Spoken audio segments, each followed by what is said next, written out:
Isang nakakalungkot na balita mga bossing dahil ito pong ating Toyohama 5500i 4,500 watts meron na lang po tayong 1 available unit at yung isa nakuha na po nitong ating mga clients na galing po ng Bacoor, Cavite. Ayan guys ha, matagal na raw po sila nakapollow po sa atin kaya kabisado na po nila yung mga features netong ating Toyohama 5500i. Ayan mga boss ha, again iisa na lang po ang natitirang stock po niyan available at ang restock po ay darating by next month pa po kaya pwede po kayo magpa-reserve para pagdating po ng mga restock po natin, agad po nating ma-process po yung inyong mga reservations. So yun po guys ha, ang Toyohama 3500i natin wala na rin po tayong stock mga bossing ha.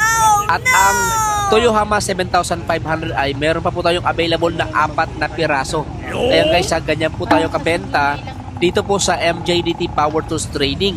At tayo naman po ay nagpapasalamat sa suporta ng ating po mga clients sa buong Pilipinas.